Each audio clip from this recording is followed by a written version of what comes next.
इस वीडियो में कुछ ऐसे सवालों के जवाब ढूंढने की कोशिश करेंगे जिन पर इस समय काफ़ी सोशल मीडिया पर बहस हो रही है।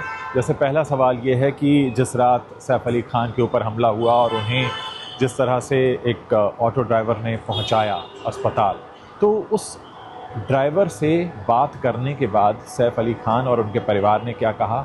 साथ ही बात करेंगे कि ये जो बार बार बातें सामने आ रही हैं कि जो सीसीटीवी में शख्स कैद हुआ और जो पकड़ा गया है, क्या वो दोनों एक ही हैं। देखिए, एक और बड़ी खबर सामने आ रही है कि सैफ अली खान के छोटे बेटे जहांगीर के कमरे से एक कैप मिली है और बताया जाता है कि ये कैप उसी शरीफुल शहजाद की है जो आरोपी पकड़ा है पुलिस ने, और उसमें उसके बाल मिले हैं और उन बाल के ज़रिए डीएनए टेस्ट किया जाएगा। इसके अलावा पुलिस ने जब सीन रिक्रिएट किया तो रिक्रिएट किए गए सीन में से आप मानकर चलिए करीब 19 जगह बहुत सारे फिंगरप्रिंट्स मिले हैं। तो क्या ये फिंगरप्रिंट्स उसी के हैं? ये तमाम बातें हैं। सबसे पहले बात करते हैं कि जब ड्राइवर मिलने पहुंचा सैफ अली खान से तो क्या बात हुई। ड्राइवर का ये कहना है कि उसे सैफ अली खान के पीए ने फ़ोन करके बुलाया था, 3:30-4 बजे का समय दिया था, वो पहुंचा और उसके बाद सबसे पहले सैफ ने शुक्रिया अदा किया। सैफ की माँ शर्मिला टैगोर मौजूद थी, उन्होंने शुक्रिया अदा किया और उसका कहना है कि उनके परिवार के और भी कई सारे लोग थे जो मेरा शुक्रिया अदा कर रहे थे और मैंने यही कहा कि ये मेरा फ़र्ज़ था, इसीलिए मैंने ये फ़र्ज़ पूरा किया है।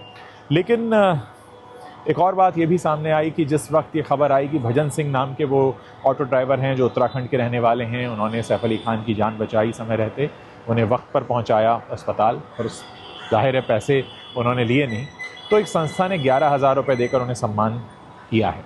लेकिन ऐसा कहीं पर सामने नहीं आया कि सैफ अली खान की तरफ से कोई उन्हें इनाम दिया गया हो। सैफ अली खान ने उन्हें घर बुलाया, उनके साथ सेल्फ़ी क्लिक की, उनके पूरे परिवार से मिलाया और उन्होंने यही कहा कि मैं शुक्रिया अदा करता हूं आपका, और उन्होंने कहा ये मेरा फ़र्ज़ था।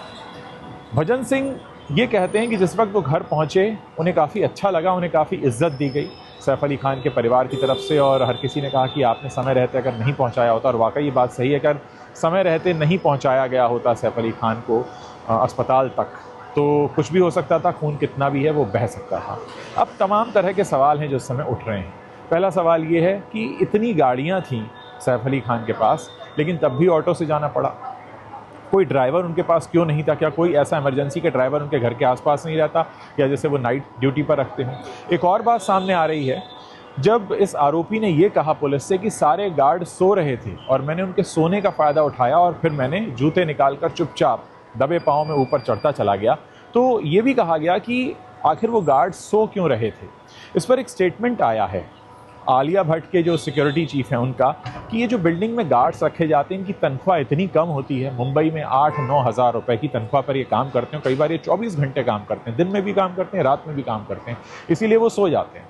और होता क्या है कि अक्सर जब इस तरीके की वारदात हो जाती है तो लोग उन पर फिर आरोप लगाते हैं कि ये सो गए थे। लेकिन आप ये देखिए कि जिस हाल में वॉचमैन रहते हैं वो भी अपने आप में एक बड़ा प्रश्न है। करोड़ों रुपए की इमारत बनाई जाती है, लोग उसमें करोड़ों रुपए लगाते हैं उसको सजाने में, संवारने में, लेकिन जो उसकी सुरक्षा के लिए वॉचमैन अपॉइंट किए जाते हैं उनकी सैलरी बहुत कम होती है। तो ये बात भी है कि इस पूरे मामले में निकल कर आई है। इधर रोनित रॉय को हायर किया है सैफ अली खान ने इस बात के लिए कि अब वो उनकी सुरक्षा करें, और रोनित रॉय जो पहले से ही आमिर खान, अमिताभ बच्चन और कैटरीना कैफ को अपनी सुरक्षा व्यवस्था दे रहे हैं अपनी एजेंसी के थ्रू, वो अब इस पूरे मामले में एंट्री हो गई है उनकी, और उनकी जो सुरक्षा गार्ड हैं वो उनकी देखभाल करेंगे सैफ अली खान की। लेकिन ऐसे में एक सवाल ये उठता है कि अगर ये सेलिब्रिटीज़ इतने महंगी सिक्योरिटी एजेंसीज़ के थ्रू गार्ड्स हायर करते हैं तो आखिर ये जो बिल्डिंग में काम करने वाले गार्ड्स हैं इनकी तनख्वाह क्यों नहीं बढ़ाई जाती? यहाँ पर इनको बेटर ट्रेनिंग देकर क्यों एक अच्छा प्रोफेशनल नहीं बनाया जाता? ये तमाम बातें हैं, क्योंकि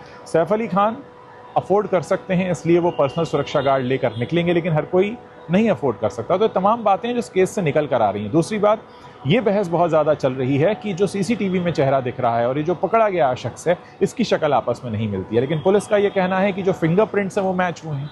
इसके अलावा जहांगीर के कमरे में, जहांगीर सैफ अली खान के छोटे बेटे का नाम है, उनके कमरे में जो कैप मिली है उस कैप में कुछ बाल हैं और फिर उन बाल के ज़रिए ये पता लगाया गया है कि ये वही शख्स है। अब पुलिस को ये साबित करना होगा कि ये शख्स बांग्लादेश से आया है। पुलिस का हालांकि ये भी कहना है कि ये वहाँ पे कुश्ती का खिलाड़ी रहा है। इधर एक और बात जिसने सबका ध्यान खींचा है वो ये है कि जो इस पूरे मामले के इन्वेस्टिगेशन ऑफिसर हैं उन्हें बदला गया है। तो आखिर ऐसा क्या हुआ जो इन्वेस्टिगेशन ऑफिसर को बदलना पड़े? तमाम सवाल हैं, ये सारी बातें हैं जो अब धीरे धीरे इस केस के बाद निकल कर आ रही हैं और बहुत सारे लोग इस बारे में जानना चाहते हैं। बहुत से लोगों का ये भी कहना है कि आखिर क्या वजह थी जो करीना रुकी रहीं वहाँ पर। ये भी कहा गया कि करीना इतनी डरी हुई थी कि करिश्मा बाद में उन्हें अपने घर ले गई। तो करीना ने क्या उस घर को अकेला छोड़ दिया?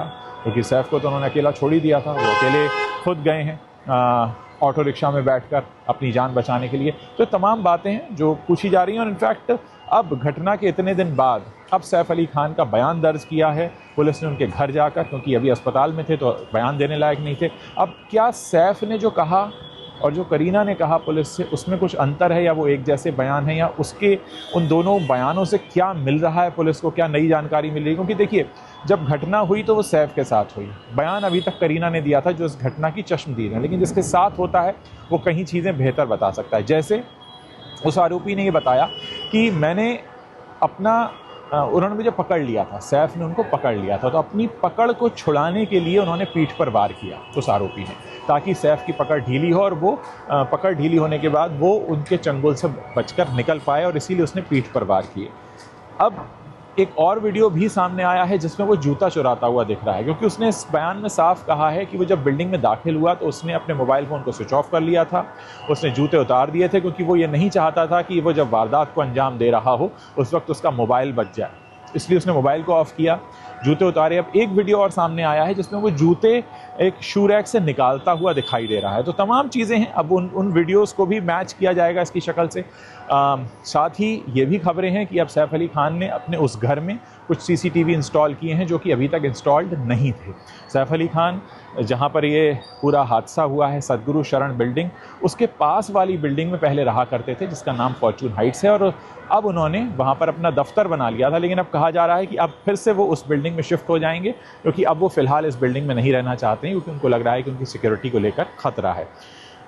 पूरा मामला इस तरह से भी निकल कर आया है कि क्या हम इसे सिर्फ एक चोरी की घटना के तौर पर देखें या हम इसे ये मानकर चलें कि एक बहुत बड़े साजिश को यहाँ अंजाम दिया जाना था लेकिन कुछ हो नहीं पाया इसलिए इसे चोरी की साजिश का रूप दे दिया गया। क्या इसमें कुछ और लोग शामिल हैं? क्या इसमें कुछ और लोग ऐसे हैं जिन्होंने कुछ और करवाने की कोशिश की थी जो हो नहीं पाया और उसके बाद ये नाम दिया गया? जो तमाम सवाल हैं जो पुलिस को आने वाले दिनों में देखने हैं। संडे के दिन 5 दिन की पुलिस को रिमांड मिली थी, ये दिन थर्सडे के दिन ओवर हो रहे हैं, तो यानी गुरुवार के दिन थर्सडे को एक बार फिर पुलिस अदालत में पेश होगी और आगे की रिमांड के लिए रिक्वेस्ट करेगी और तब तक अदालत में ये भी बताना होगा कि अब तक उन्हें क्या क्या मिला है।